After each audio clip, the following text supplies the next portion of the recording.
എന്നാൽ തലീസ് എടുത്ത വ്ളോഗാണിത്. പെരുന്നാളായിട്ട് ചങ്ങായി കൊല്ലത്തുനിന്ന് വരികയാണ്. ഷൊർണൂരാണ് ലാൻഡ് ചെയ്യണത്. അപ്പൊ ഓനെ വിളിക്കാൻ പോണ പോക്കാണ് ഈ കാണുന്നത്. പോകുമ്പോ പാട്ട് വെച്ച് വൈബിലായിട്ട് പോണ്.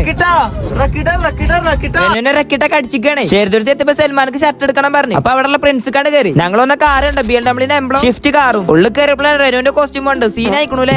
കാണുമ്പോ ചിരി വരും. അവിടെ ഞാനൊരു ജീൻസ് ഷർട്ട് ഇട്ടോക്കി. കുറെ കാലം എടുക്കണം വിചാരിക്കും. 2 പോക്കറ്റിലോട്ട് എടുക്കാണ്ട് പറ്റില്ല. സൽമാൻ ഇപ്പൊ ക്യാമറ ഓൺ ആക്കിയതുകൊണ്ട് അപ്പണ്ട് മണ്ടു. സമയം പോകുമ്പോ കുടിക്കാൻ നല്ല പൂതി. എങ്ങനെ ഇപ്പൊ ചോദിക്കാം, നമ്മള് കസ്റ്റമർ അല്ലേ, വേറെ വാങ്ങി തരാൻ വേണ്ടി അവിടെ കൊടുത്തു. അവനക്ക് അവിടെ പറ്റാത്ത അടുത്ത കടയിൽ കയറി ക്യാമ്പിന് നോക്കി. ഇക്കാണെങ്കിൽ 2 ഡ്രസ് നല്ല പറ്റും ചെയ്തു. വീടെടുക്കാൻ സമയക്കില്ല. സൽമാന്റെ അതിട്ട് വരണ്ട് മോട്ടറായി കൊണ്ടിരിക്കുകയാണ്. ഞങ്ങൾ ആ പൊട്ടനാണെങ്കിൽ വന്ന് നോക്കിയിട്ട് പോകും ചെയ്യും. ശരിക്കും ഞങ്ങളല്ലേ റിയൽ ഫ്രണ്ട്സ്. അവിടെ മുട്ടുമ്പലും ബെൽറ്റുള്ള പാന്റ് ഒക്കെ ഉണ്ടോ. സൽമാൻക്ക് ആച്ചക്കെട്ട് വന്ന ഡ്രസ് അവനക്ക് പറ്റിയ സാധനം ദുബൈലായിട്ട് ഫിക്സ് ആക്കി. സൽമാൻ ബില്ലടിച്ചു വരുന്നത് ഞങ്ങൾ ചെരുപ്പാണ്ട് ഒളിപ്പിച്ചു വെച്ചു. അറിയാത്ത പേരുടെ ഉള്ളിക്കാണ്ട് ഷർട്ടും പാക്ക് ചെയ്തിട്ട് നമ്മളാണ്ട് ഇറങ്ങി. ഇനി കുറച്ചേരം സൽമാനെ തെരച്ചിലാണ്ട് ചിരിക്കാം. ഈ തെരച്ചിൽ കാണുമ്പോ കാണുന്നവർക്ക് നല്ല സുഖം. അവിടുന്ന് വേറെ ചെരുപ്പിട്ട് പോയിക്കോളാൻ റെനു പറയണ്.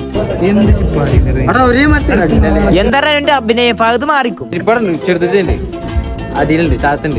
നമ്മൾ ചങ്ങായി വരാനായിട്ട് സൽമാൻക്ക് ചെരുപ്പാണ് എടുത്തോണ്ട് നമ്മൾ റെയിൽവേ സ്റ്റേഷനിലേക്ക് പോയോണ്ടിരിക്കണം. ചെരുപ്പ് ഇട്ടിന്റെ പൊലിവാണ് ഈ കാണുന്നത്. അങ്ങനെ നമ്മുടെ ചങ്ങാനെ കാത്തിക്കാണ് റെയിൽവേ സ്റ്റേഷനിൽ. 1:30 വരും പറയാം. 1:45 ഇപ്പോഴും അവൻ വന്നിട്ടില്ല. കൊരാണ്ട് കഴിഞ്ഞ ചങ്ങായാണ്ട് വന്നേ. ഇവനാണ് തുറപ്പൻ ചങ്ങായി ഇർഫാൻ. റെനുവിന്റെ ഒരേ പോലെ ഈദ് മുബാറക്കിന്റെ ഹഗ് കൊടുത്തത്. അവൻ ലിപ്ലോക്ക് അടിക്കച്ചിട്ട് വരികയാണ്. പോണയ്ക്ക് അമ്പാടി കയറി നല്ല പൊറാട്ട ബീഫാണ് തന്നു. അതും കഴിച്ചിട്ട് നമ്മളാണ്ട് ഇറങ്ങി. ആദ്യം റെനുവിനോട് പെരേക്കാണ്ട് തട്ടി. ഇന്നാണ്ട് പെരേക്കാക്കിട്ട് അവരാണ്ട് പോയി. അപ്പൊ ശരി എന്നാ.